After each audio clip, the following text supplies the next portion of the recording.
لبيك اللهم لبيك لبيك لا شريك لك لبيك إن الحمد والنعمة لك والملك لا شريك لك আসসালামু আলাইকুম ওয়া রাহমাতুল্লাহ। আজকে এক বিশেষ মুহূর্তে আপনাদের সামনে হাজির হয়েছি।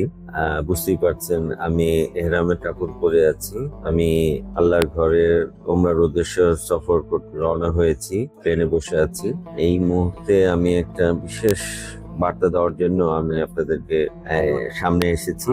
তা হলো, আপনারা যারা উমরার নিয়ত করেছেন বাইতুল্লাহ সফর করার উদ্দেশ্যে, আপনাদেরকে একটি গুরুত্বপূর্ণ মেসেজ দিতে চাই। সেটা হলো যে আমাদের উমরা ভিসার জন্য একটা অ্যাপস আছে, সৌদি ভিসা বায়ো। এই অ্যাপসটাকে আমাদের পাসপোর্টে স্ক্যান করতে হয়, ফিঙ্গারপ্রিন্ট এবং ফেস এইগুলি আমাদেরকে দিতে হয়। সেক্ষেত্রে অনেক ক্ষেত্রে দেখা যায়, আল্লাহ না করুক, অনেকেরই পাসপোর্টে এই এনএফসি সাপোর্ট করে না বা ভিসা আপনার স্ক্যানিং এর প্রবলেম তৈরি হয়। তো সেক্ষেত্রে দেখা যায় আপনাকে নতুন করে পাসপোর্ট নিতে হয়। ওই পাসপোর্ট কখনোই কাজ হয়তো করবে না, পাসপোর্টেরই সমস্যা আছে, সেক্ষেত্রে আমাদের পাসপোর্ট করতে হয়।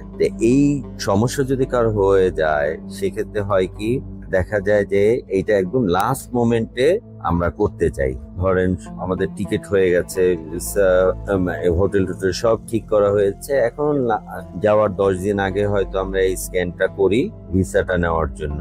তখন আমরা যদি এই সমস্যা তৈরি হয়, সেক্ষেত্রে দেখা যায় যে আমাদের তড়িঘড়ি করে আমাদের পাসপোর্ট অফিসে যেয়ে এইটা আমাদের করতে হয়। সেক্ষেত্রে অনেকগুলি টাকা আমাদের নষ্ট হয় পাসপোর্ট করার জন্য, কারণ দ্রুত আমাদেরকে পাসপোর্ট নিতে হবে, আমাদের হাতে সেই সময় থাকে না। তো এই জন্য আমি বলবো, আপনারা যারা সফরের নিয়ত করেছেন, আপনারা শুরুতেই টিকিট বা অন্য হোটেল টোটেল বুকিং দেওয়ার আগেই আপনারা এই কাজটাকে আগে করে নিন, যে আপনারা আগে সৌদি ভিসা বায়ো যে অ্যাপসটা আছে, এটাকে আপনারা স্ক্যান করে আপনাদের পাসপোর্টটাকে আগে নিশ্চিন্ত থাকুন।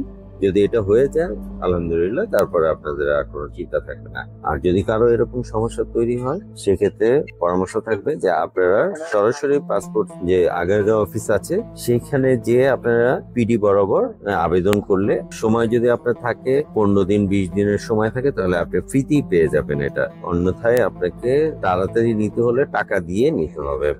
আর ওনাদের নিয়ম হলো সম্ভবত 6 মাস যদি আপনার ইস্যু ডেট থাকে, তাহলে ওনারা ফ্রিতে করে দেয়। পরে যদি অতিক্রম হয়, তাহলে তারা টাকা নিয়ে পাসপোর্টটাকে দেয়। তো বুঝতেই পারছেন যে যদি এরকম কারো সমস্যা হয়ে যায়, সেক্ষেত্রে আগেই করে নিলে আপনি সেফ হয়ে গেলেন। তো এই হলো আমার আজকের পরামর্শ। আমাদের জন্য দোয়া করবেন, টাইগারের জন্য দোয়া করবেন। আমরা আল্লাহর ঘরে হাজিদের খেদমতের জন্য আমরা যাচ্ছি।